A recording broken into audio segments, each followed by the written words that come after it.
রথযাত্রা লোকারণ্য মহা ধুমধাম। কলকাতা ইসকনের ৫৫ বছরের রথযাত্রা, সেখানে মুখ্যমন্ত্রী শুভেন্দু অধিকারীকে দেখা গেল একেবারে অন্যরকম ভাবে। তিনি প্রবল বৃষ্টির মধ্যে রথের পথ পরিষ্কার করলেন সোনার ঝাড়ু দিয়ে, ফুলের পাপড়ি ছড়ালেন, রথের রশিতে টান দিলেন, এমনকি নিজের গলায় গানও গাইলেন।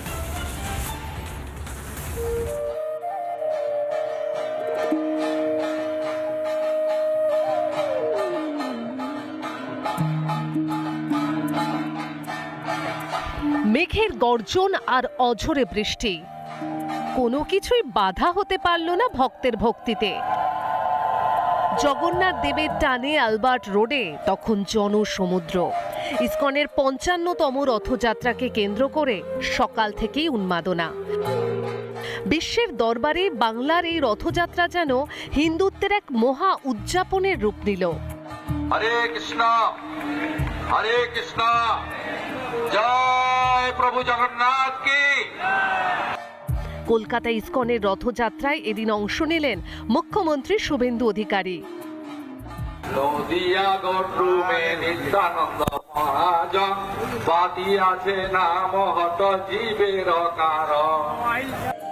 রথযাত্রা শুরুর আগে প্রদীপ হাতে মহাপ্রভুর আরতি করেন মুখ্যমন্ত্রী। আমরা সমাজকে, জাতিকে কলুষিত মুক্ত করে সমস্ত আমরা শুভর পক্ষে, অশুভের বিরুদ্ধে আমাদের লড়াই এগিয়ে চলুক, এই প্রার্থনা করব। আমি 9 দিনের মধ্যে একদিন মায়াপুরে যাব, কোনো কর্মসূচিতে নয়, কীর্তনে অংশগ্রহণ করব, যা আমার অতি প্রিয়। কীর্তন করব আর প্রসাদ গ্রহণ করব। জগন্নাথ দেবের রথ যে পথ দিয়ে যাবে, সেই পথ পদ্মের পাপড়ি ছড়িয়ে নিজের হাতে সাজিয়ে দিলেন মুখ্যমন্ত্রী। ঐতিহ্য মেনে সোনার ঝাঁটা দিয়ে রথের পথ পরিষ্কার করে দিলেন মুখ্যমন্ত্রী। এরপর হাতে নারকেল নিয়ে করলেন আরতি।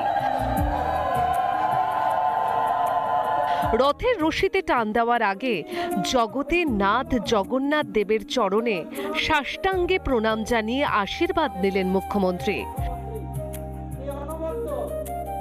বৃষ্টি উপেক্ষা করে লাখো মানুষের ঢল প্রমাণ করে দিচ্ছে উৎসবের আঙিনায় বাংলা এক সুরে বাঁধা। কলকাতার আলবার্ট রোড দেখল এক পরম ভক্তি আর সংস্কৃতির মেলবন্ধন। এরপর পড়ল রথের রশিতে টান, গড়ালো জগন্নাথ, বলরাম ও সুভদ্রা মহারানীর রথের চাকা। জয় জগন্নাথ ধ্বনিতে মুখরিত হলো কলকাতার আকাশ বাতাস। রিপাবলিক বাংলা। নানা ধরনের কন্টেন্ট দেখার জন্য লাইক করুন, শেয়ার করুন আমাদের ফেসবুক পেজ, সাবস্ক্রাইব করুন আমাদের ইউটিউব চ্যানেল। পাশাপাশি অন্যান্য ব্রেকিং নিউজের জন্য অবশ্যই চোখ রাখুন রিপাবলিক বাংলায়।